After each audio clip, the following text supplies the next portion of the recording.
Good evening ಎಲ್ರಿಗೂ.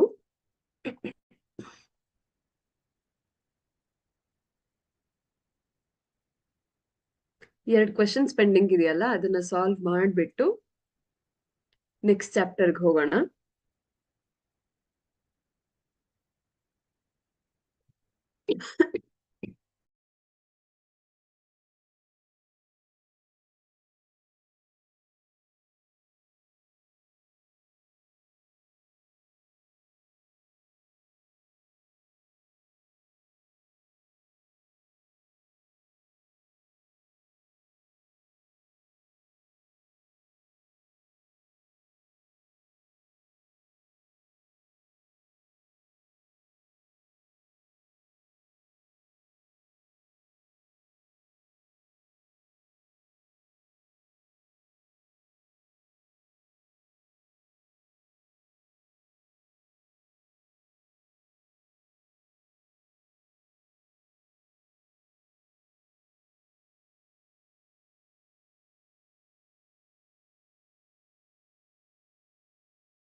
So last ಎರಡು questions of the chapter determinant solve ಮಾಡಿ continuity and differentiability chapter ನ ಇವತ್ತು ನೋಡ್ಕೊಳ್ಳೋಣ. First problem for the day: find the value of lambda for which the system of equations 2x plus 3y minus 2z equals to 0, 2x minus y plus 3z equals 0, 7x plus lambda y minus z equals to 0 has non-trivial solutions ಅಂತ. So ಇಲ್ಲಿ lambda find out ಮಾಡ್ಬೇಕಾಗಿರೋದು. ನಾವು ಹಿಂದಿನ problems solve ಮಾಡಿದ್ರಲ್ಲಿ, ಅಂದ್ರೆ chapter ಅಲ್ಲಿ observe ಮಾಡಿರ್ಬೋದು, ಈ 3 equations ಕೊಟ್ಟಿದ್ರೆ with respect to matrices solve ಮಾಡೋದು ಹೇಗೆ ಅಂತ ಗೊತ್ತು. ಎ ಬಿ ಸಿ ವ್ಯಾಲ್ಯೂಸ್ ತಗೊಂಡು ಅದನ್ನ ಒಂದು ಮ್ಯಾಟ್ರಿಕ್ಸ್ ಅಂತ ತಗೊಂಡು ಎಕ್ಸ್ ವೈ ಝೆಡ್ ಅನ್ನ ಕಾಲಮ್ ಮ್ಯಾಟ್ರಿಕ್ಸ್ ಆಗಿ ತಗೊಂಡ್ರೆ ಈ ಆನ್ಸರ್ಸ್ ಈಕ್ವಲ್ಸ್ ಟು 0 ಏನಿದೆಯೋ ಅದನ್ನ ನಾವು a into b is equal to c ಅಂತ ಏನಿದೆಯೋ ಆ ತರ ಕನ್ಸಿಡರ್ ಮಾಡ್ತೀವಿ. ಅದೇ ತರ ಸಾಲ್ವ್ ಮಾಡಿ ಲ್ಯಾಂಬ್ಡಾ ವ್ಯಾಲ್ಯೂ ಫೈಂಡ್ ಔಟ್ ಮಾಡೋಣ.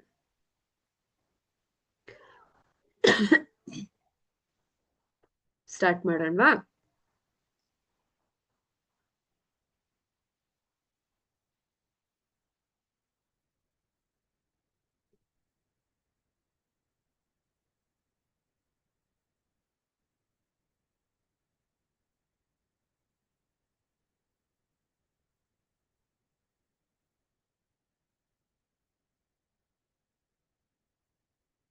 ಸೊ ಈಕ್ವೇಶನ್ಸ್ ಏನಿದೆ: 2x plus 3y minus 2z is equal to 0, 2x minus y plus 3z is equal to 0, ಇನ್ನೊಂದು 7x plus lambda y minus z is equal to 0. So ಇದನ್ನ ಮೂರು matrices multiplication of matrices ಹೇಗೆ ಮಾಡೋದು ಅಂದ್ರೆ, first equation terms ಅಂದ್ರೆ coefficients x y z coefficients ಇದೆಯಲ್ಲ ಅದು, second ರೋಗೆ ಸೆಕೆಂಡ್ ಇಕ್ವೇಶನ್,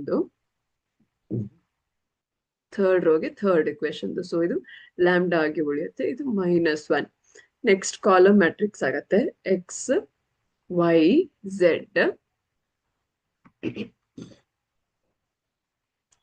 ಇದು ಇಸ್ ಈಕ್ವಲ್ ಟು 0 0 0 ಬರುತ್ತೆ. ಸೊ ಈಗ ಟ್ರಿವಿಯಲ್ ಸೊಲ್ಯೂಷನ್ಸ್ ಇದೆ, ಯುನಿಕ್ ಸೊಲ್ಯೂಷನ್ಸ್ ಇದೆ ಅಂದ್ರೆ ಡಿಟರ್ಮಿನೆಂಟ್ ಇದೆಯಲ್ಲ ಇದ್ರ ವ್ಯಾಲ್ಯೂ 0 ಆಗುತ್ತೆ.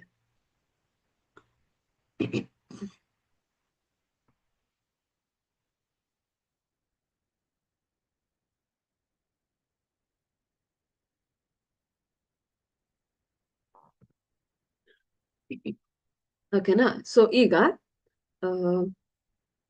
ಡಿಟರ್ಮಿನೆಂಟ್ ವ್ಯಾಲ್ಯೂ ಫೈಂಡ್ ಔಟ್ ಮಾಡೋಣ. -1 ಇಂಟು -1 1 ಆಗುತ್ತೆ, -3 ಲ್ಯಾಂಬ್ಡಾ, -3 ಇಂಟು -2 -21 ಆಗುತ್ತಲ್ವಾ. ನೆಕ್ಸ್ಟ್ -2 ಹಾಗೆ ಇರುತ್ತೆ, ಯಾಕಂದ್ರೆ ಪ್ಲಸ್ ಇಂಟು ಮೈನಸ್ ಮೈನಸ್ ಆಗುತ್ತೆ. 2 ಲ್ಯಾಂಬ್ಡಾ ಪ್ಲಸ್ 7 ಆಯ್ತು ಇಸ್ ಈಕ್ವಲ್ ಟು 0 ಆದ್ರೆ ನಮ್ಗೆ ಲ್ಯಾಂಬ್ಡಾ ವ್ಯಾಲ್ಯೂ ಸಿಗುತ್ತೆ, ಕರೆಕ್ಟಾ? So 2 into 1 is 2, -3 2s are 6 lambda.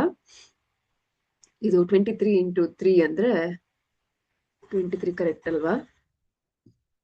So -2 -1, okay. -23 into 3, 3 1s 3 3s 9, 23 3 2s 69 ಆಯ್ತು. ಸೊ -4 ಲ್ಯಾಂಬ್ಡಾ ಪ್ಲಸ್ ಅಲ್ಲ -14 ಆಗುತ್ತೆ.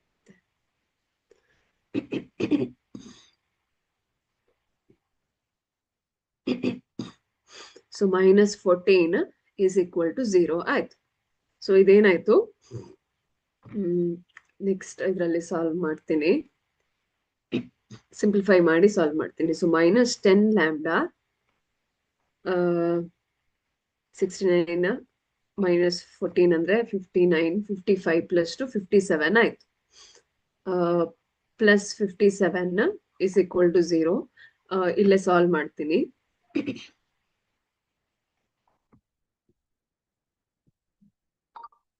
So 57 is equal to 10 lambda ಆಯ್ತು, 57/10 ಆಯ್ತು, ಕರೆಕ್ಟ್ ಅಲ್ವಾ? ಸೊ 57/10 ಅನ್ನೋದು ನಮ್ಗೆ ಆಪ್ಷನ್ ಬಿ ಅಲ್ಲಿ ಇದೆ. So option B is our correct answer.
Solve ಮಾಡಿದ್ರ?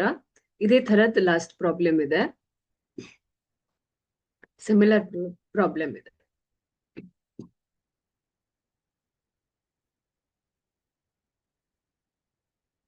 ಒಂದ್ ನಿಮಿಷ ಕಾಲಾವಕಾಶ ಕೊಡ್ತೀನಿ, ಬರ್ಕೊಳ್ಳಿ.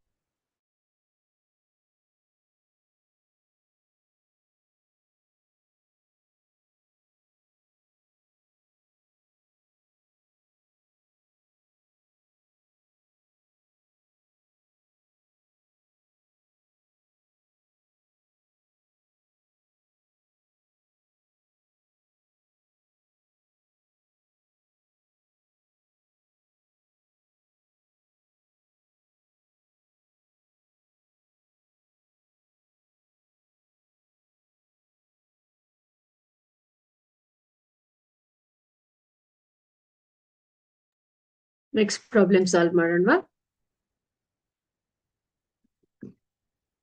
For what value of k the system of linear equations x minus y plus z is equal to 3, 2x plus y minus z is equal to 2, minus 3x minus 2ky plus 6z is equal to 3 will have infinite solutions. ಇಲ್ಲಿ k value ಏನಂತ ಕೇಳ್ತಾ ಇರೋದು.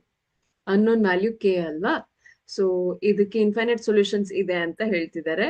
So ಯಾವ value of k ಗೆ infinite solutions ಇದೆ ಅಂತ ನಾವು find out ಮಾಡೋಣ. ನಮ್ಮ ಲೀನಿಯರ್ ಇಕ್ವೇಶನ್ಸ್ ಏನಿದೆ, x minus y plus z is equal to 3, 2x plus y minus z is equal to 2, minus 3x minus 2ky plus 6z is equal to 3 ಇದೆ. ನಾವು last question solve ಮಾಡಿರೋ ತರಾನೇ ಈ question solve ಮಾಡೋಣ. 1 minus 1 1 ಇದೆ, 2 1 minus 1 ಇದೆ, ಹಾಗೂ minus 3 minus 2k 6 ಇದೆ. ಸೊ ದಿಸ್ ಈಸ್ XYZ ಅಲ್ವಾ? and you get 3 2 3. ಈ ಡಿಟರ್ಮಿನೆಂಟ್ 0 ಅಂತ ಮಾಡಿದ್ರೆ we get the value of k. ಓಕೆನಾ? So like for what value of k we get this infinite solution ಅಂತ ಗೊತ್ತಾಗುತ್ತೆ. ಹಾಗಾಗಿ we will find the determinant value 1 minus 1 1, 2 1 minus 1, minus 3 minus 2k 6. So 1 into 6 minus, ಯಾಕಂದ್ರೆ minus 2k into minus 1 2k ಆಗತ್ತೆ, minus 2k ಆಯ್ತು. ಕರೆಕ್ಟಾ? So minus into minus 1 ಆಯ್ತು. minus 1 ಅಂದ್ರೆ 6 2 12, 3 1 3, so 12 minus 3 ಆಗತ್ತೆ. ಯಾಕಂದ್ರೆ minus 3 into minus 1 ಮತ್ತೆ plus 3 ಆಗತ್ತೆ. ಹಾಗಾಗಿ and plus 1 into, ಸೊ ಇದು minus 4k minus 3 ಇದೆ. So minus 4k minus of minus 3 ಅಂದ್ರೆ plus 3 ಆಯ್ತು. ಕರೆಕ್ಟ್ ಅಲ್ವಾ?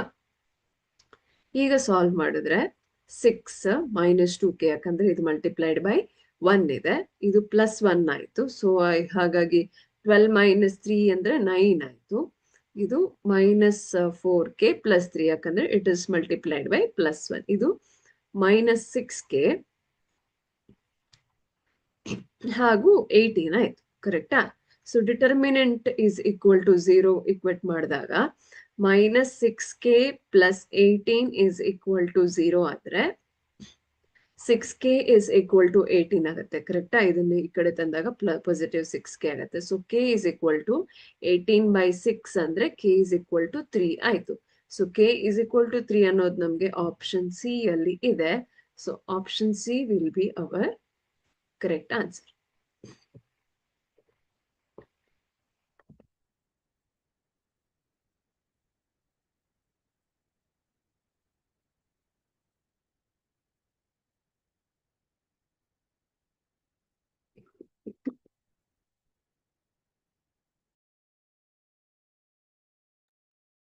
ಇಲ್ಲಿಗೆ ಡಿಟರ್ಮಿನೆಂಟ್ ಚಾಪ್ಟರ್ಸ್ ಕ್ವೆಶನ್ಸ್ ಮುಗೀತು. ನೆಕ್ಸ್ಟ್ ನಾವು ಕಂಟಿನ್ಯೂಟಿ ಅಂಡ್ ಡಿಫರೆನ್ಷಿಯಬಿಲಿಟಿ ಚಾಪ್ಟರ್ನ ಸ್ಟಾರ್ಟ್ ಮಾಡ್ತೀವಿ. ಇಂಟ್ರೊಡಕ್ಷನ್ ಹಾಗೂ ಒಂದಷ್ಟು ಪ್ರಾಬ್ಲಮ್ಸ್ ನ ಸಾಲ್ವ್ ಮಾಡೋಣ.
So next chapter ಹೋಗೋಣವಾ?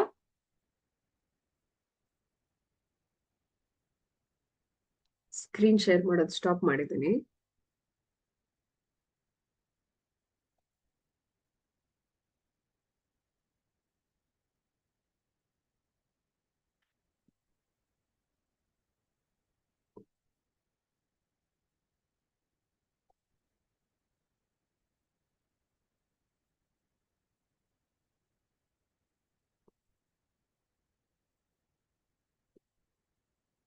Continuity and differentiability ಏನೇನ್ ಕಲ್ತಿದೀವಿ ಅನ್ನೋ ಸಮ್ಮರಿನ ಒಂದ್ಸತಿ ಗ್ಲಾನ್ಸ್ ಮಾಡೋಣ. ಯಾಕಂತಂದ್ರೆ ಯಾವತ್ತು ಪ್ರಾಬ್ಲಮ್ಸ್ ಚಾಪ್ಟರ್ ವೈಸ್ ಸಾಲ್ವ್ ಮಾಡ್ತೀವಿ ಅಂತ ಆದ್ರೆ ಸಾಧ್ಯ ಆದ್ರೆ ಅದ್ರ ಸಮ್ಮರಿ ಇದಲ್ದೆ ಇನ್ನಷ್ಟು ಪಾಯಿಂಟ್ಸ್ ನ ಬರ್ಕೊಳ್ಳೋ ಸಾಧ್ಯತೆಗಳು ಬರುತ್ತೆ. ಹಾಗಾಗಿ ನಾನು ಯಾವಾಗ ಪ್ರಾಬ್ಲಮ್ ಸಾಲ್ವ್ ಮಾಡ್ತಾ ಇದು ಇಂಪಾರ್ಟೆಂಟ್ ಅಂತ ಹೇಳ್ತೀನೋ ಅವಾಗೆಲ್ಲ ನೀವು ಈ ಸಮ್ಮರಿ ಜೊತೆ ಬರ್ಕೊಂಡ್ರೆ ಚೆನ್ನಾಗಿರತ್ತೆ.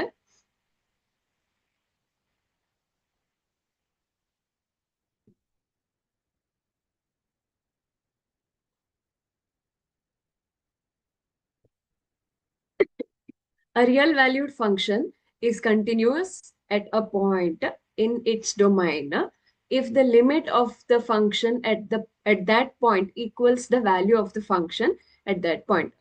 ಫಂಕ್ಷನ್ ಇರತ್ತಲ್ಲ ಕಂಟಿನ್ಯೂಸ್ ಇರುತ್ತೆ ಯಾವಾಗ ಅಂತಂದ್ರೆ ಡೊಮೈನ್ ಅಲ್ಲಿ ಆ ಲಿಮಿಟ್ ಏನ್ ಸ್ಯಾಟಿಸ್ಫೈ ಆಗುತ್ತೋ, ಈಗ limit x tends to 0 f of x is equal to x ಅಂತ ಇದ್ರೆ ಆ ಡೊಮೈನ್ ಅಲ್ಲಿ ಸ್ಯಾಟಿಸ್ಫೈ ಆಗತ್ತೆ, ಎಫ್ ಫಂಕ್ಷನ್ ಸ್ಯಾಟಿಸ್ಫೈ ಆಗತ್ತೆ ಅಂದ್ರೆ ಅದನ್ನ ಕಂಟಿನ್ಯೂಸ್ ಫಂಕ್ಷನ್ ಅಂತ ಹೇಳ್ತೀವಿ. ತುಂಬಾ ನೋಡಿದೀವಿ. ಫಾರ್ ಎಕ್ಸಾಂಪಲ್ ಈಗ limit X tending to 0 sine x by x ಅಂದ್ರೆ 1 ಅನ್ನೋದು ಆ ಲಿಮಿಟ್ ಏನು ಆ ಫಂಕ್ಷನ್ ಏನು ಸೈನ್ ಎಕ್ಸ್ ಬೈ ಎಕ್ಸ್ ಫಂಕ್ಷನ್ಗೆ x tending to 0 limit exist ಆಗತ್ತೆ. ಸೊ ಆ ಎಕ್ಸಿಸ್ಟ್ ಎಕ್ಸ್ ವ್ಯಾಲ್ಯೂಗೆ 1 ಅಂತ ಆನ್ಸರ್ ಬರುತ್ತೆ. So that is a real valued function. ಅದು ಕಂಟಿನ್ಯೂಸ್ ಅಂತ ಆ ಪಾಯಿಂಟ್ ಅಲ್ಲಿ ಡೊಮೈನ್ ಅಲ್ಲಿ ಕಂಟಿನ್ಯೂಸ್ ಇದೆ ಅಂತ ಹೇಳೋದು. So a function is continuous if it is continuous on whole of its domain. Domain ಅಲ್ಲಿ ಅದು ಸ್ಯಾಟಿಸ್ಫೈ ಆಗತ್ತೆ, ಆ ಫಂಕ್ಷನ್ ಸ್ಯಾಟಿಸ್ಫೈ ಆಗತ್ತೆ ಅಂತ ಆದ್ರೆ ಫಂಕ್ಷನ್ ಅನ್ನ ಕಂಟಿನ್ಯೂಸ್ ಅಂತ ಹೇಳ್ತೀವಿ. ಇದ್ರ ಮೇಲೆ sum, difference, product, quotient continuous functions ಅಲ್ಲಿ ಇರುತ್ತಲ್ಲ ಅದು ಕಂಟಿನ್ಯೂಸ್ ಇರುತ್ತೆ ಅನ್ನೋದು ಕೂಡ ನಾವು ಕಲಿಬಹುದು. ಅದ್ ಹೇಗೆ ಅಂದ್ರೆ ಈಗ so f plus or minus g, ಈಗ ಅಂದ್ರೆ f and g are 2 functions ಆಯ್ತಾ for the variable x. So plus or minus g ಅಂದ್ರೆ 2 ಫಂಕ್ಷನ್ ಅನ್ನ ಆಡ್ ಆರ್ ಸಬ್ಟ್ರಾಕ್ಟ್ ಮಾಡ್ತೀವಿ ಅಂದ್ರೆ ಫಂಕ್ಷನ್ ಅನ್ನ ಸಪರೇಟ್ ಆಗಿ ಆಡ್ ಮಾಡಿದ್ರು ಇಟ್ ಇಸ್ ಕಂಟಿನ್ಯೂಸ್. ಅಂದ್ರೆ 2 ಫಂಕ್ಷನ್ ನ ಎಕ್ಸ್ ಗೆ ತಗೊಂಡು ಅಥವಾ ಇಂಡಿವಿಜುವಲ್ ಆಗಿ ಫಂಕ್ಷನ್ ಜೊತೆ ವೇರಿಯೇಬಲ್ ಅನ್ನ ಕ್ಯಾಲ್ಕುಲೇಟ್ ಮಾಡಿದ್ರು, ಸಾಲ್ವ್ ಮಾಡಿದ್ರು ನಮ್ಗೆ ಅದು 2 ಆನ್ಸರ್ ಕೂಡ ಸೇಮ್ ಇರುತ್ತೆ, ಕಂಟಿನ್ಯೂಸ್ ಇರುತ್ತೆ ಅಂತ. ಯಾವಾಗ ಕಂಟಿನ್ಯೂಸ್ ಇರುತ್ತೆ? ಈ ಎಫ್ ಅಂಡ್ ಜಿ ಫಂಕ್ಷನ್ಸ್ ಇರುತ್ತಲ್ಲ ಅದು ಕಂಟಿನ್ಯೂಸ್ ಆದಾಗ. ಅಂದ್ರೆ if f and g are continuous functions then f plus or minus g of x will be equal to F of X plus or minus g of x. It is also continuous. F dot g ಅಂದ್ರೆ f into g ಅಂದ್ರೆ ಇದರ multiplication, ಈ 2 function ನ multiplication with respect to the variable x ಆದ್ರೆ function f of x into g of x ಆಗತ್ತಲ್ಲ ಇದು continuous ಅಂತ ಆಗತ್ತೆ. And next f divided by g ಅಂದ್ರೆ 2 ಫಂಕ್ಷನ್ ಡಿವೈಡ್ ಮಾಡಿ with respect to the variable ಮಾಡಿದ್ರು f of x individual division ಕೂಡ same ಇರುತ್ತೆ ಅಂಡ್ ಅದು ಕಂಟಿನ್ಯೂಸ್ ಇರುತ್ತೆ ಅನ್ನೋದನ್ನ ನಾವು ಸ್ಟಡಿ ಮಾಡಿದೀವಿ.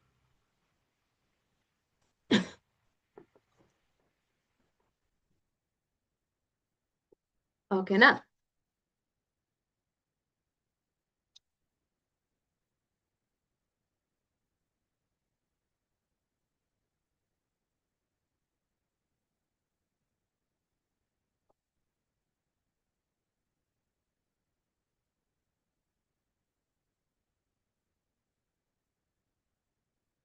ಓಕೆ, ಇದು ನಮ್ಗೆ ಪ್ರಾಬ್ಲಮ್ ಸಾಲ್ವ್ ಮಾಡ್ತಾ ಗೊತ್ತಾಗತ್ತೆ.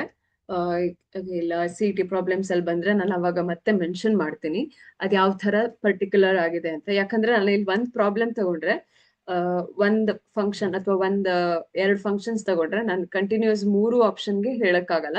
ಹಾಗಾಗಿ ಕ್ವೆಶನ್ಸ್ ಸಾಲ್ವ್ ಮಾಡ್ತಾ ಬಂದಾಗ ನಾನು ನಿಮ್ಗೆ ಅಲ್ಲಿ ನೀಟಾಗಿ ಎಕ್ಸ್ಪ್ಲೇನ್ ಮಾಡ್ತೀನಿ ಹೇಗೆ ಎರಡು ಫಂಕ್ಷನ್ ಕಂಟಿನ್ಯೂಸ್ ಫಂಕ್ಷನ್ ಇದ್ರೆ ಅದ್ರ ಎಡಿಷನ್, ಅದ್ರ ಸಬ್ಟ್ರಾಕ್ಷನ್, ಅದರ ಮಲ್ಟಿಪ್ಲಿಕೇಶನ್, ಅದರ division with respect to a variable will be equal to its addition, subtraction, multiplication and division individually ಹೇಗಿರುತ್ತೆ, ಅದು ಹೇಗೆ ಈಕ್ವಲ್ ಆಗತ್ತೆ ಅನ್ನೋದನ್ನ ಇನ್ ಕೇಸ್ ಯಾವ್ದಾದ್ರೂ ಪ್ರಾಬ್ಲಮ್ ಬಂದಾಗ ಒಂದು ಎಕ್ಸಾಂಪಲ್ ಬಂದ್ರು ನಾನು ಮಿಕ್ಕಿರೋದನ್ನು ಹೇಳ್ಕೊಡೋದಕ್ಕೆ ಟ್ರೈ ಮಾಡ್ತೀನಿ. ಓಕೆನಾ?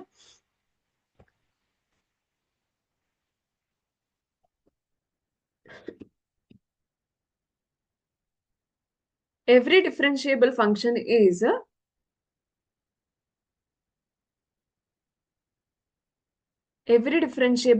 is continuous, but the converse is not true.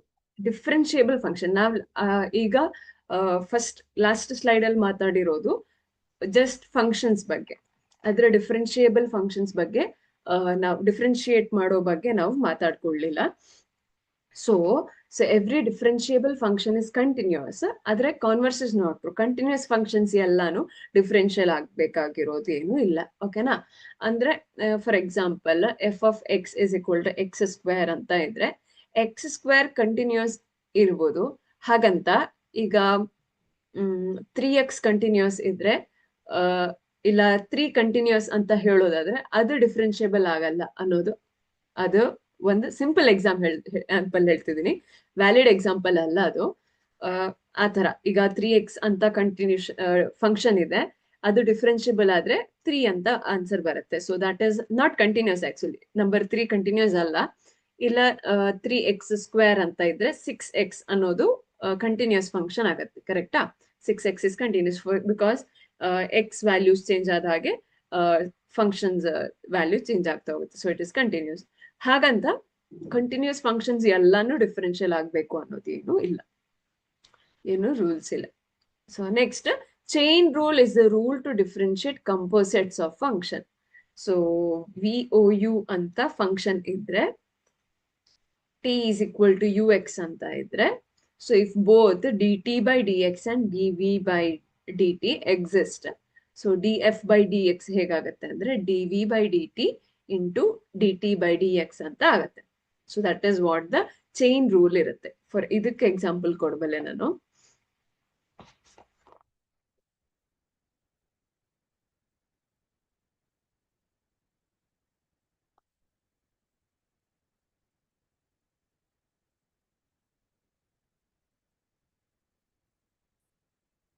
So ಇಲ್ಲಿ ಇದು ಹೇಗಿರುತ್ತೆ ಅಂತಂದ್ರೆ ಎಕ್ಸಾಕ್ಟ್ ಆಗಿ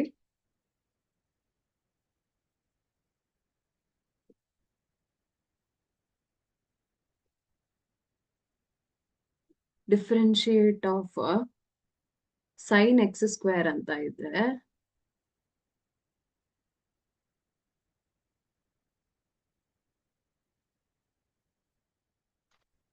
ಸೊ ಇದು ಎಕ್ಸ್ ಸ್ಕ್ವೇರ್ ಕೂಡ ಇದೆ, ಸೈನ್ ಕೂಡ ಇದೆ ಅಲ್ವಾ. ಸೊ 2 ಫಂಕ್ಷನ್ ಆಗತ್ತೆ. ಸೊ ಈಗ ಇದು v of u of X ಅಂತ ಆಗತ್ತೆ. ಯಾವುದು? ಸೈನ್ ಎಕ್ಸ್ ಸ್ಕ್ವೇರ್ ಇದೆಯಲ್ಲ. ಸೊ ಇದೇನಾಗತ್ತೆ, d v by d t ಅಂದ್ರೆ ಸೈನ್ ಎಕ್ಸ್ ಕಾಸ್ ಎಕ್ಸ್ ಆಗತ್ತೆ. ಕರೆಕ್ಟಾ?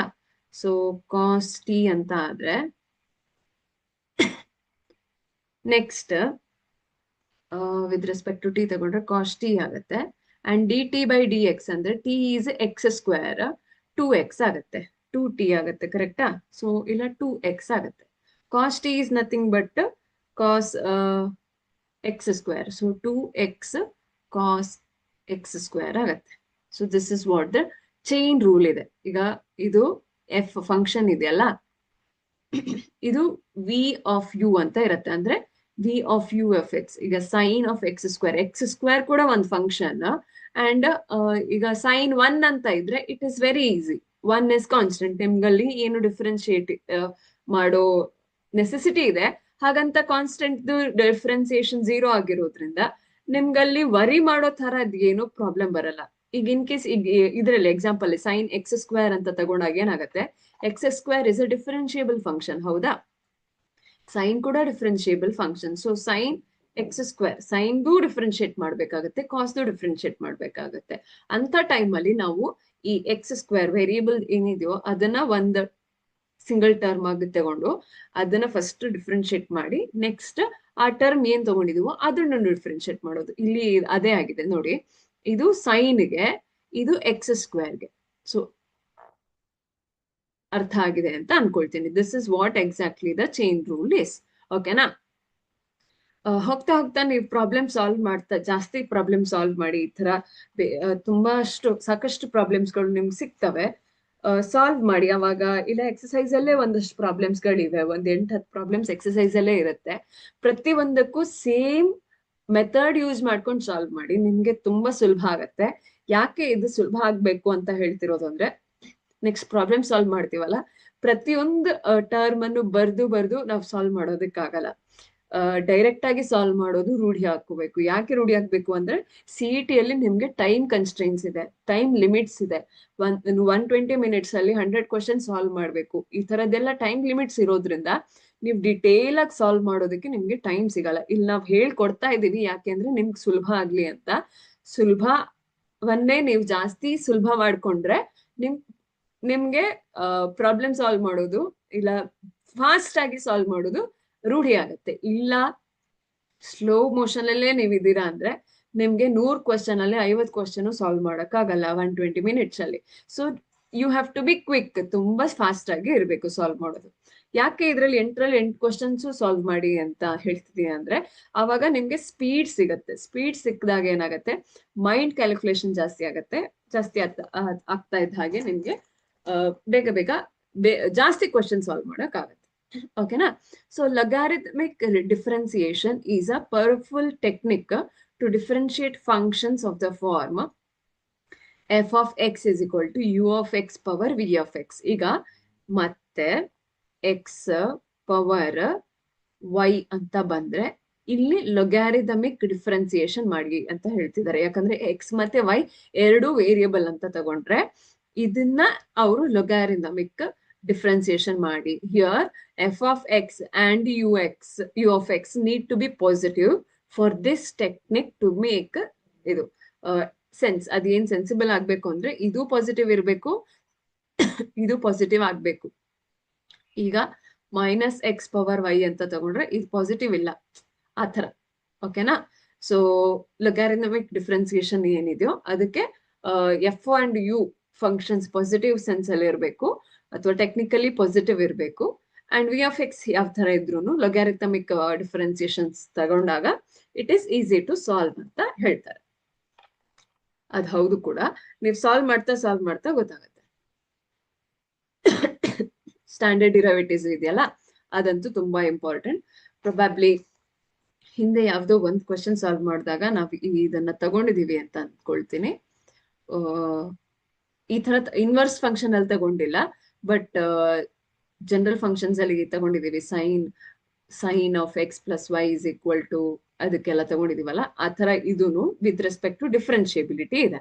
ಇದು ಸ್ಟ್ಯಾಂಡರ್ಡ್ ಡಿರೈವೇಟಿವ್ಸ್. ಇದು ಯಾವುದೇ ವ್ಯಾಲ್ಯೂಗಾದ್ರೂ ಇದ್ರ ಈ ಫಾರ್ಮುಲಾ ಚೇಂಜ್ ಆಗಲ್ಲ. ಫಾರ್ ಎಕ್ಸಾಂಪಲ್ ಸೈನ್ ಇನ್ವರ್ಸ್ 4 ಅಂತಾನೆ ಕೊಟ್ರು 1 divided by 1 minus root 1 minus 4 square ಅಂತಾನೆ ಮಾಡ್ಬೇಕು. So that is called the standard derivative ಅಂತ, ಸ್ಟ್ಯಾಂಡರ್ಡ್ ರೂಲ್ ಅಂತ ಏನ್ ಹೇಳ್ತೀವೋ. ಸೊ ಅಪ್ರೋಪ್ರಿಯೇಟ್ ಡೊಮೈನ್ಸ್ ಅಲ್ಲಿ ಇದೆಲ್ಲ ಇರುತ್ತೆ. ಸೊ ಅಪ್ರೋಪ್ರಿಯೇಟ್ ಡೊಮೈನ್ಸ್ ಅಂದ್ರೆ ಸೈನ್ಗೊಂದು ಡೊಮೈನ್ ಇದೆ, ಕಾಸಿಗೊಂದು ಡೊಮೈನ್ ಇದೆ, ಟ್ಯಾನ್ಗಿದೆ, ಎಕ್ಸ್ಪೋನೆನ್ಷಿಯಲ್ಸ್ಗೂ ಒಂದು ಡೊಮೈನ್ ಇದೆ, ಲೊಗ್ಯಾರಿಥಮ್ಸ್ಗೂ ಒಂದೊಂದು ಡೊಮೈನ್ಸ್ ಇದೆ ಅಲ್ವಾ, ಅದಕ್ಕೆ ಹೇಳ್ತಾ ಇರೋದು. So derivative of sine inverse x with respect to x ಆದ್ರೆ 1 by root of 1 minus x square. Cos inverse of x derivative with respect to x ಆದ್ರೆ ಮೈನಸ್ ಇಂಪಾರ್ಟೆಂಟ್ ಇದೆ, ಮಿಸ್ ಮಾಡ್ಕೋಬಾರ್ದು. Minus 1 by root of 1 minus x square ಆಗತ್ತೆ. Derivative of tan inverse x with respect to x ಆದ್ರೆ 1 by 1 plus x square ಆಗತ್ತೆ.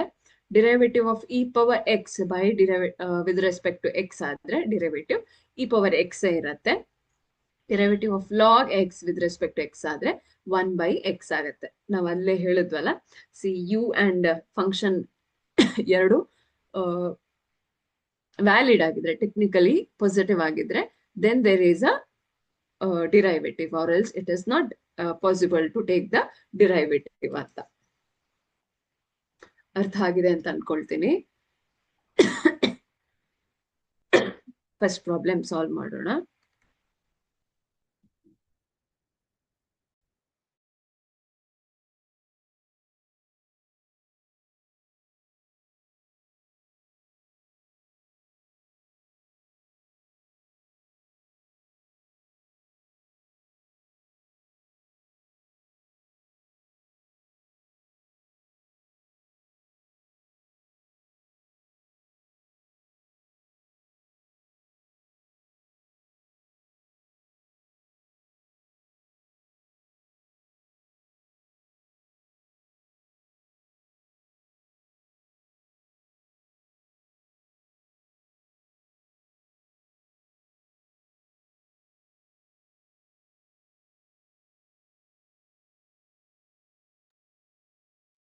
Okay, the number of discontinuous functions y of x on minus 2, 2 satisfying x square plus y square is equal to 4 is with respect to y ಕೇಳಿದ್ದಾರೆ. So ನಾವು y variable ಅಲ್ಲಿ equation ನೋಡೋಣ. ಅದರ respective ಯಾವ ತರ functions generate ಆಗತ್ತೆ ನೋಡೋಣ. ಅಲ್ಲಿ ನಮ್ಗೆ ಸೊಲ್ಯೂಷನ್ಸ್ ಸ್ಯಾಟಿಸ್ಫೈ ಆಗತ್ತಾ ಅಂತಾನು ನೋಡೋಣ. ಎಲ್ಲ ಆಗತ್ತೆ ಅಂದ್ರೆ ಎಷ್ಟು ಸ್ಯಾಟಿಸ್ಫೈ ಆಗತ್ತೆ ಅಂತ ಗೊತ್ತಾಗತ್ತೆ. ಆಗೋದಿಲ್ಲ ಅಂತ ಅಂದ್ರೆ 0 ಆನ್ಸರ್ ಬಂದ್ಬಿಡುತ್ತೆ. ಓಕೆನಾ, ಸಿಂಪಲ್ ಇದು. So x square plus y square is equal to 4 ಅಂತ ಆದ್ರೆ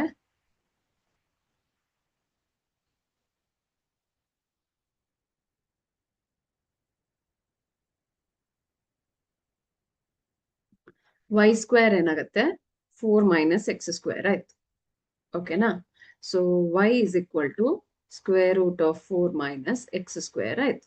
ಈ 4 minus x square if it is greater than or equal to 0, ಈ ಎಕ್ಸ್ ಸ್ಕ್ವೇರ್ ಮೈನಸ್ 4 ಆದ್ರೆ less than or equal to 0 ಆಗತ್ತೆ. ವಿಚ್ ಮೀನ್ಸ್ ಈ x is equal to x will be less than or equal to plus or minus 2 ಆಗತ್ತೆ. ಕರೆಕ್ಟಾ? ಆವಾಗ it is satisfying, ಈ ಇದಕ್ಕೆ satisfy ಆಗ್ತಾ ಇದೆ. ಸೊ ಸೊಲ್ಯೂಷನ್ಸ್ ಸಿಗಲ್ಲ. Option A will be our answer. That is the reason option A.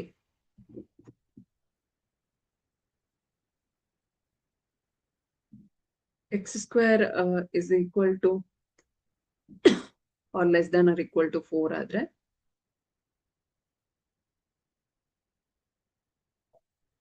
x square is less than or equal to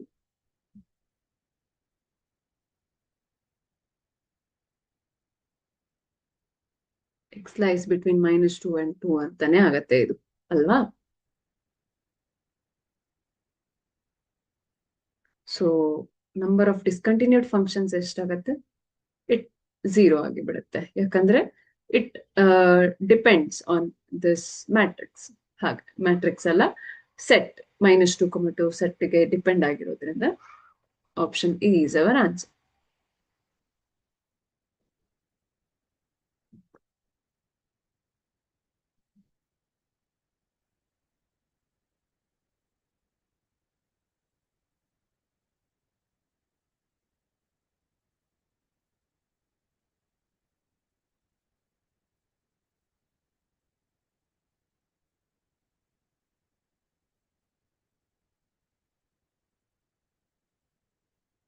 next question ಹೋಗೋಣ. Let f of x be sine of, bracket miss ಮಾಡ್ಕೊಂಡಿದ್ದೀನಿ,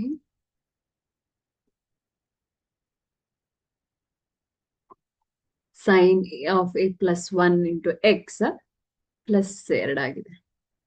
plus sine x by x for x less than 0 is c if x is equal to 0 and root of x plus bx square minus root x by bx power 3 by 2 x greater than 0 if f of x is continued at x is equal to 0.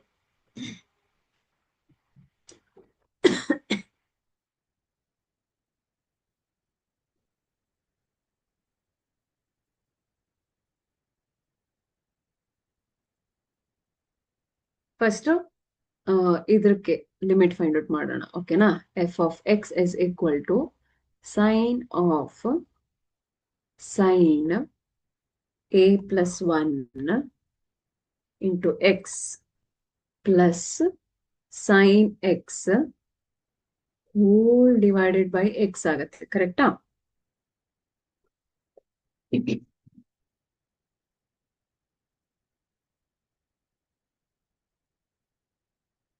ಈಗ ಇದಕ್ಕೆ limit ತಗೊಂಡ್ರೆ, so limit x less than 0 ಅಂದ್ರೆ so x tending to 0 minus ಅಂತ ಆಗತ್ತೆ.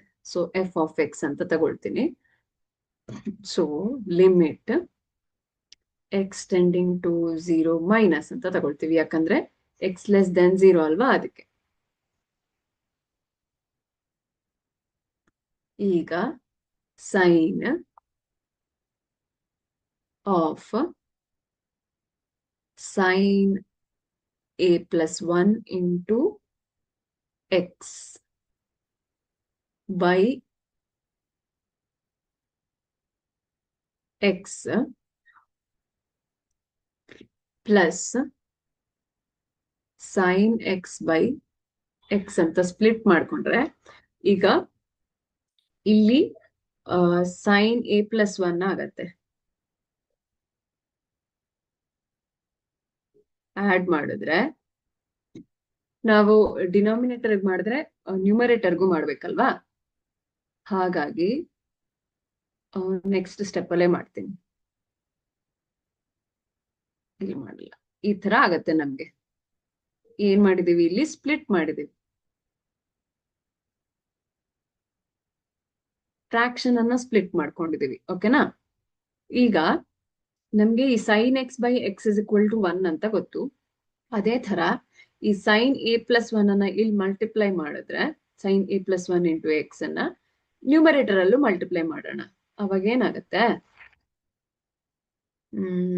Limit X tending to 0 minus ಆದ್ರೆ ಈ sine of sine a plus 1 into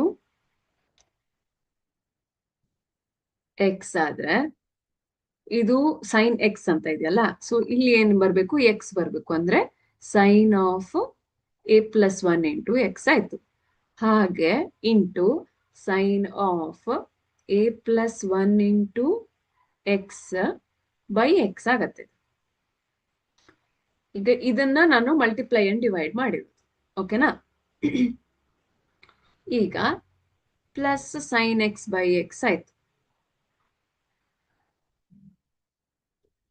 ನಮಗ್ ಗೊತ್ತು, we know that, so limit X tending to 0 sine x by x is equal to 1 ಅಂತ ನಮ್ಗೆ ಗೊತ್ತು. So ಅದನ್ನ ಇಲ್ಲಿ ಅಪ್ಲೈ ಮಾಡೋಣ. ಅದೇನಾಗತ್ತೆ? ಇದು 1 ಆಗಿ ಬಿಡುತ್ತೆ. ಕರೆಕ್ಟಾ? ಇದು ಸೈನ್ ಎಕ್ಸ್ ಬೈ ಎಕ್ಸ್ಗೆ 1 ಇರುತ್ತೆ, ಎ ಪ್ಲಸ್ 1 ಉಳಿಯುತ್ತೆ. ಇದು 1 ಆಗತ್ತೆ. ಯಾಕೆ ಹೇಳಿ? ಸೈನ್ ಎಕ್ಸ್ ಬೈ ಎಕ್ಸ್ ಆಗತ್ತೆ. ಕರೆಕ್ಟಾ? ಸೊ ಇದೇನಾಗತ್ತೆ?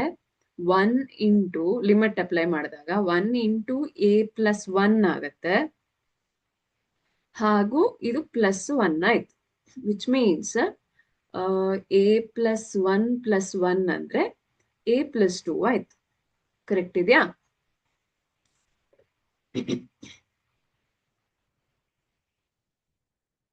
ಈಗ ನಾವು ಇನ್ನೊಂದ್ರದ್ದು ಲಿಮಿಟ್ ಫೈಂಡ್ ಔಟ್ ಮಾಡೋಣ. ಎಕ್ಸ್ ಗ್ರೇಟರ್ ದ್ಯಾನ್ 0ಗೆ. ನಾನು ನೆಕ್ಸ್ಟ್ ಸ್ಲೈಡಿಗೆ ಹೋಗ್ಬೇಕು. ಬೇಗ ಬೇಗ ಬರ್ಕೊಳ್ಳಿ.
ಓಕೆ, ನಾನು ನೆಕ್ಸ್ಟ್ ಸ್ಲೈಡಿಗೆ ಹೋಗಿ ಕಂಟಿನ್ಯೂ ಮಾಡ್ತೀನಿ. ಈಗ ನಾವು ಇದಕ್ಕೆ ಲಿಮಿಟ್ ಫೈಂಡ್ ಔಟ್ ಮಾಡ್ಬೇಕು. ಓಕೆನಾ? ಸೊ ಅವಾಗ ಈ ಸಿ ಮತ್ತೆ ನಮ್ಗೆ ಇನ್ನೊಂದು ವ್ಯಾಲ್ಯೂ ಲಿಮಿಟ್ ಈಕ್ವಲ್ ಮಾಡಿದಾಗ ಏನ್ ವ್ಯಾಲ್ಯೂ ಸಿಗತ್ತೆ ಅಂತ ಗೊತ್ತಾಗತ್ತೆ. ಈಗ ಓಕೆ, ಈಗ ಎಕ್ಸ್ ಗ್ರೇಟರ್ ದೆನ್ ಝೀರೋಗೆ ನೀಟಾಗಿ ಬರೀತೀನಿ, ಇಲ್ಲ ಕನ್ಫ್ಯೂಷನ್ ಆಗತ್ತೆ ಯಾಕೆ ಪ್ಲಸ್ ಮೈನಸ್ ತಗೋತಿದೀವಿ ಅಂತ. ಸೊ ಆಗ ಎಕ್ಸ್ ಲೆಸ್ ದೆನ್ ಝೀರೋಗೆ, ಈಗ ಎಕ್ಸ್ ಗ್ರೇಟರ್ ದೆನ್ ಝೀರೋಗೆ. ಎಕ್ಸ್ ಗ್ರೇಟರ್ ದೆನ್ ಝೀರೋಗೆ ಲಿಮಿಟ್ ಪಾಸಿಟಿವ್ ಆಗುತ್ತೆ, ಹೌದಾ? ಸೊ ಝೀರೋ ಪ್ಲಸ್ ಆಗಿ ಬಿಡುತ್ತೆ. ಸೊ ಅದು ಏನಿದೆ, square root of X plus b x square minus root x divided by b x power 3/2 ಇದೆ. ಕರೆಕ್ಟಾ? ಸೊ ಇದು limit X tending to zero plus, ನಾನಿಲ್ಲಿ ಎಕ್ಸ್ ಅನ್ನ ಹೊರಗಡೆ ತಗೊಳ್ತೀನಿ, ಅಂದ್ರೆ ಸ್ಕ್ವೇರ್ ರೂಟ್ ಅಲ್ಲಿ ಎಕ್ಸ್ ಹೊರಗಡೆ ತಗೊಂಡ್ರೆ 1 ಪ್ಲಸ್ ಬಿ ಎಕ್ಸ್ ಆಗತ್ತೆ. ಕರೆಕ್ಟಾ? ಇದು ಮೈನಸ್ ರೂಟ್ ಎಕ್ಸ್ ಹಾಗೆ ಉಳಿಯುತ್ತೆ. ಸೊ ಮೈನಸ್ ಎಕ್ಸ್ ಅಂತ ತಗೊಂಡ್ರೆ ಏನಾಯ್ತು, ನಾನು ರೂಟ್ ಎಕ್ಸ್ ಕಾಮನ್ ತೆಗಿಬಹುದು. ಕರೆಕ್ಟಾ? ಬಿ ಎಕ್ಸ್ ಪವರ್ 3/2 ಆಯ್ತು. ಈಗ ರೂಟ್ ಎಕ್ಸ್ ಕಾಮನ್ ತಗೊಂಡ್ರೆ by x, root x common ತಗೊಂಡ್ರೆ ನಮ್ಗೆ ಸ್ಕ್ವೇರ್ ರೂಟ್ ಅಲ್ಲಿ 1 ಪ್ಲಸ್ ಬಿ ಎಕ್ಸ್ ಮೈನಸ್ 1 ಆಯ್ತು.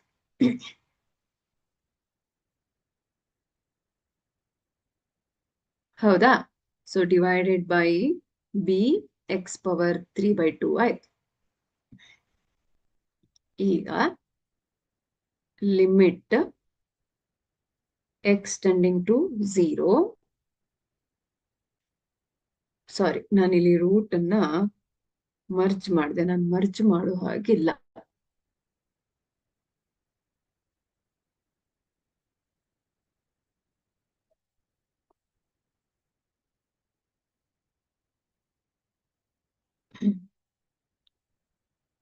ಕರೆಕ್ಟಾ? ಈಗ ನಾನು ಇದ್ರ ಕಾಂಜುಗೇಟ್ ಇಂದ ಮಲ್ಟಿಪ್ಲೈ ಮಾಡಿದ್ರೆ ನನ್ಗೆ ನ್ಯೂಮರೇಟರ್ ಕ್ಲಿಯರ್ ಆಗುತ್ತೆ, ಡಿನಾಮಿನೇಟರ್ ಅಲ್ಲಿ ಒಂದು ವ್ಯಾಲ್ಯೂ ಸಿಗುತ್ತೆ. So 1/x where x tending to zero you get some values ಅಲ್ವಾ, ಅದನ್ನ ಕ್ರಿಯೇಟ್ ಮಾಡೋಣ. ಅವಾಗ ಈ ರೂಟ್ ಎಕ್ಸ್ ಕ್ಯಾನ್ಸಲ್ ಆಗಿ ಬಿಡುತ್ತಲ್ಲ. ಸೊ ಇದೇನಾಗತ್ತೆ, root of 1 plus b x minus 1 by b x ಉಳಿದು ಬಿಡುತ್ತೆ. ಈಗ ನಾನು ಕಾಂಜುಗೇಟ್ ಇಂದ ಮಲ್ಟಿಪ್ಲೈ ಮಾಡ್ತೀನಿ, ಅಂದ್ರೆ 1 plus b x plus 1 by root of 1 plus b x plus 1. Root ಜಾಸ್ತಿ ಆಯ್ತು.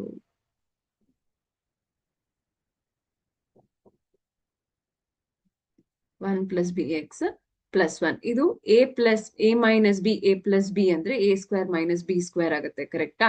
So limit X tending to zero plus ಬರಿಬೇಕು. ಸೊ ಎ ಸ್ಕ್ವೇರ್ ಅಂದ್ರೆ ಸ್ಕ್ವೇರ್ ರೂಟ್ ಹೋಗುತ್ತೆ, 1 plus b x minus b square ಅಂದ್ರೆ 1 ಆಗತ್ತೆ. ಹಾಗೆ ಇದು b x into root 1 plus b x plus 1 ಆಗತ್ತೆ. ಹೌದಲ್ವಾ? ಈಗ ಇದು ಕ್ಯಾನ್ಸಲ್ ಆದ್ರೆ ಬಿ ಎಕ್ಸ್ ಆಗುತ್ತೆ, ಈ ಬಿ ಎಕ್ಸ್ ಈ ಬಿ ಎಕ್ಸ್ ಈ ಬಿ ಎಕ್ಸ್ ಕೂಡ ಕ್ಯಾನ್ಸಲ್ ಆಗುತ್ತೆ. ಕರೆಕ್ಟಾ? ಹಾಗೇನು ಉಳಿಯುತ್ತೆ, limit of x tending to zero plus 1 by root of 1 plus b x plus 1 ಆಗತ್ತೆ. So when x tending to zero ಏನಾಗತ್ತೆ, ಇದು ಝೀರೋ ಆದ್ರೆ 1 ಆಗತ್ತೆ ಇದು. So root 1 is 1 by root 1 plus 1 ಅಂದ್ರೆ 1/2 ಆಯ್ತಾ? ಸೊ ಇದು 1/2, ಅದು 1 ಆಗತ್ತೆ. Red colour is not visible.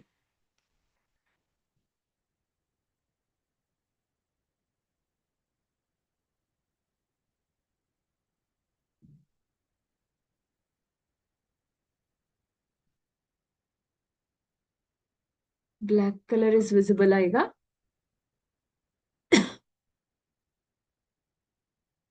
Red colour bright ಆಗಿರುತ್ತೆ ಅಂತ ಯೂಸ್ ಮಾಡಿದೆ.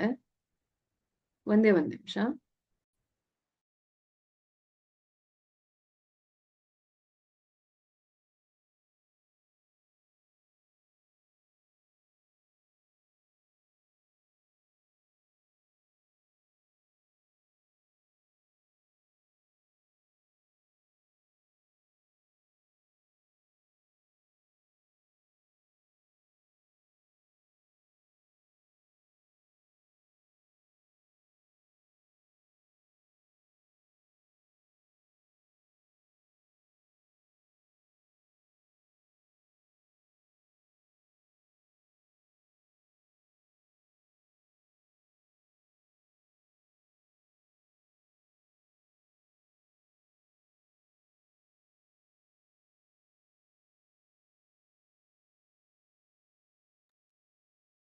ಓಕೆ, ಬ್ಲ್ಯಾಕ್ ಕಲರ್ ಯೂಸ್ ಮಾಡ್ತೀನಿ ನೋಡಿ.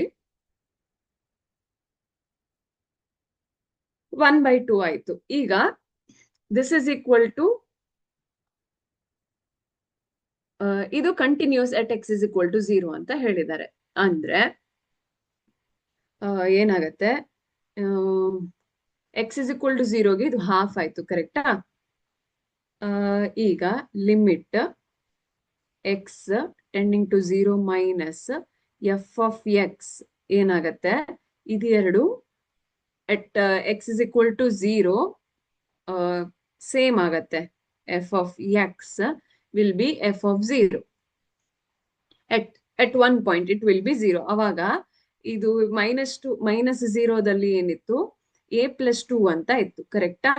Which is equal to F of X plus 0ದಲ್ಲಿ ಹಾಫ್ ಅಂತ ಇತ್ತು, which is equal to C, which means C will be equal to half and we will have to calculate for A. ಆಗೇನಾಯ್ತು, A is equal to half minus 2 ಅಂದ್ರೆ -3/2 ಆಯ್ತು. ಈಗ ಅವ್ರಿಗೆ ಏನ್ ಕೇಳ್ತಿರೋದು, for which value A plus C ಏನಿದೆ ಅಂತ ಕೇಳ್ತಿರೋದು, ಹೌದಲ್ವಾ? ಅವ್ರ ಆಪ್ಷನ್ಸ್ ಏನಿದೆ, C for A plus C they are asking. A plus C ಕೇಳ್ತಿದ್ದಾರೆ, ಇಲ್ಲೂ ಎ ಪ್ಲಸ್ ಸಿ, ಇಲ್ಲೂ ಎ ಪ್ಲಸ್ ಸಿ, ಇಲ್ಲಿ ಎ ಮೈನಸ್ ಇದೆ. ಫಸ್ಟ್ ಎ ಪ್ಲಸ್ ಸಿ ನೋಡೋಣ, ಓಕೆನಾ? ಸೊ ಎ ಪ್ಲಸ್ ಸಿ ಏನಾಗತ್ತೆ, A is -3/2, C is half, ಕರೆಕ್ಟಾ?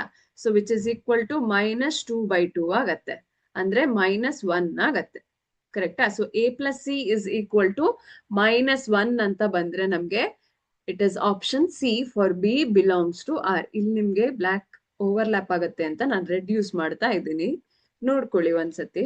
So option C is our answer. For which A plus C it is, for a plus c is equal to -1, b belongs to the whole set R.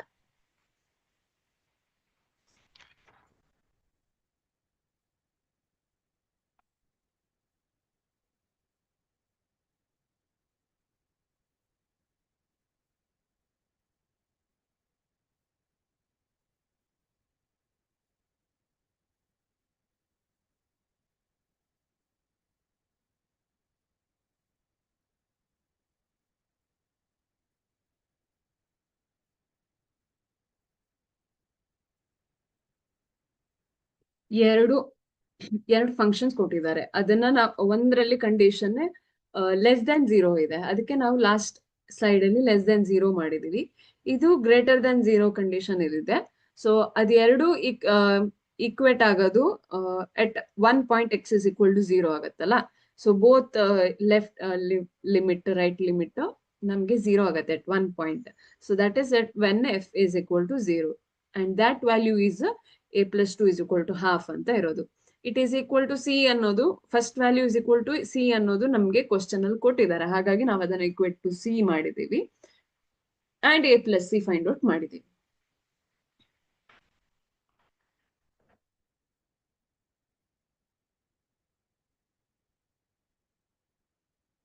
Next problem solve ಮಾಡಿ, one minute wait ಮಾಡ್ತೀನಿ, complete ಮಾಡ್ಕೊಳ್ಳಿ.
Next question ಹೋಗೋಣವಾ.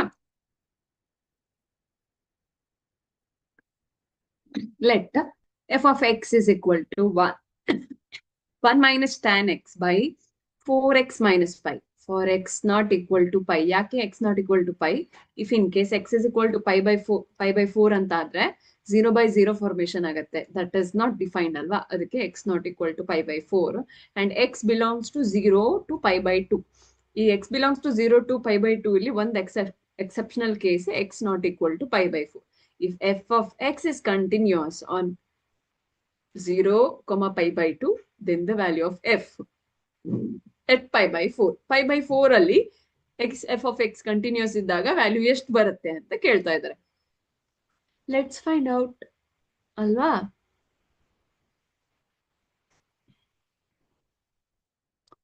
So f of pi by 4 we will find by taking a limit ಅಲ್ವಾ.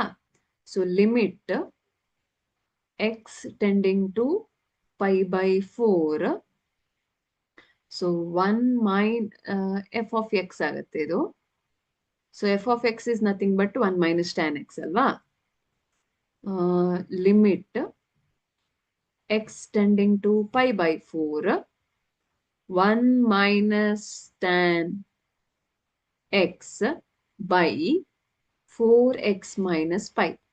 ಇದು ಮತ್ತೆ ಏನ್ condition ಆಗತ್ತೆ ಅಂದ್ರೆ ಇದು 0 by 0 ಫಾರ್ಮೇಶನ್ ಆಗತ್ತೆ. ಇದು it is not acceptable with respect to limit.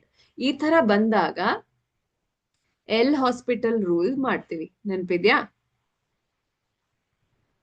So L'Hospital rule ಅಲ್ಲಿ ಏನ್ ಮಾಡ್ತೀವಿ, ಡಿಫರೆನ್ಶಿಯೇಟ್ ಮಾಡ್ತೀವಿ. ಸೊ ಅದು limit X tending to C ಆದ್ರೆ ಇದನ್ನ ನೋಟ್ ಮಾಡ್ಕೊಳ್ಳಿ, ಇಂಪಾರ್ಟೆಂಟ್ ಇದೆ ಇದು.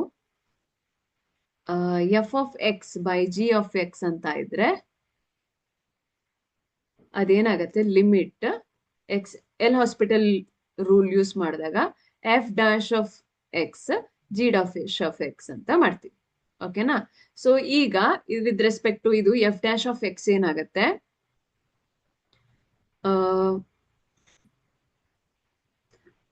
ಮೈನಸ್ 1 ಅದು 0 ಆಗುತ್ತೆ, ಸೀಕೆಂಡ್ ಸ್ಕ್ವೇರ್ ಎಕ್ಸ್ ಆಗುತ್ತೆ. ಈಗ ಇದು ಎಫ್ ಆಫ್ ಎಕ್ಸ್ ಏನಿದೆ 1 ಮೈನಸ್ ಟ್ಯಾನ್ ಎಕ್ಸ್ ಇದೆ. So F dash of X ಏನಾಗುತ್ತೆ, second square minus second square F X ಆಗುತ್ತೆ. ಸೊ ಜಿ ಆಫ್ ಎಕ್ಸ್ ಏನಿದೆ 4x ಮೈನಸ್ ಪೈ ಇದ್ರೆ ಜಿ ಡ್ಯಾಶ್ ಆಫ್ ಎಕ್ಸ್ ಏನಾಗತ್ತೆ 4 ಆಗಿಬಿಡುತ್ತೆ. ಕರೆಕ್ಟಾ? So X derivative 1, pi is again constant, so ಇದ್ರ derivative 0 ಆಗತ್ತೆ. Again limit X tending to pi by 4 minus second square X by 4 ಆಯ್ತು. ಕರೆಕ್ಟಾ? ಈಗ ನಾವು ಸೀಕೆಂಡ್ ಸ್ಕ್ವೇರ್ ಎಕ್ಸ್ ಗೆ ಲಿಮಿಟ್ ಅಪ್ಲೈ ಮಾಡೋಣ ಪೈ ಬೈ 4 ಅಂತ. ಅವಾಗ ಏನಾಗುತ್ತೆ, minus second square pi by 4 by 4 ಆಯ್ತು. Second pi by 4 is root to next slide ಅಲ್ಲಿ ಬರೀತೀನಿ.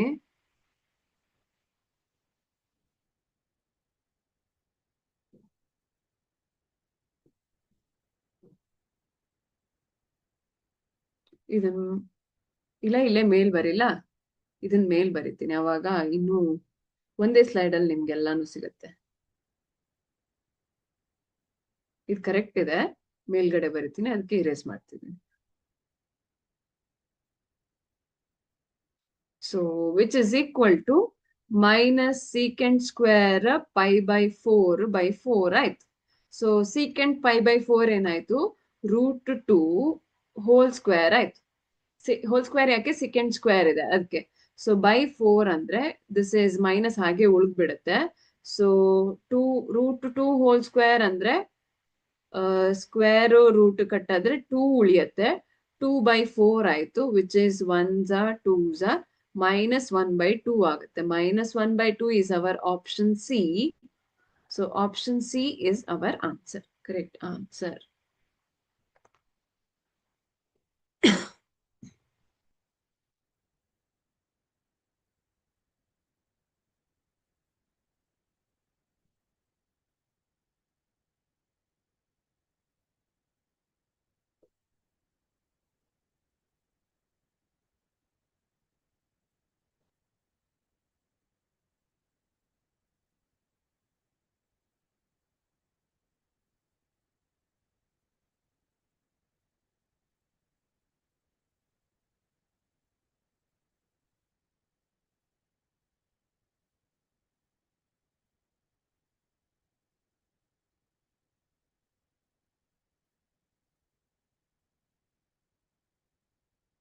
ಇದು ಇಂಪಾರ್ಟೆಂಟ್ ಇದೆ, ಎಲ್ ಹಾಸ್ಪಿಟಲ್ ರೂಲ್.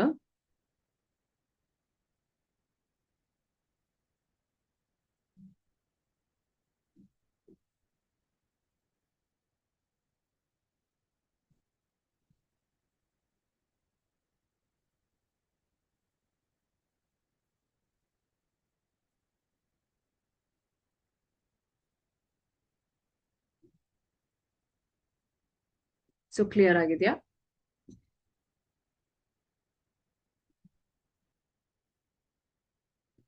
ಸೆಕೆಂಡ್, ಎಲ್ಲದ್ರದ್ದು ವ್ಯಾಲ್ಯೂ ನೆನ್ಪಿಟ್ಕೋಬೇಕು. ನೆನ್ಪಿಟ್ಕೊಳ್ಳಿಲ್ಲ ಅಂದ್ರೆ ಆನ್ಸರ್ ಕಷ್ಟ ಆಗತ್ತೆ ಕಂಡುಹಿಡಿಯೋದು ಅಷ್ಟೇ.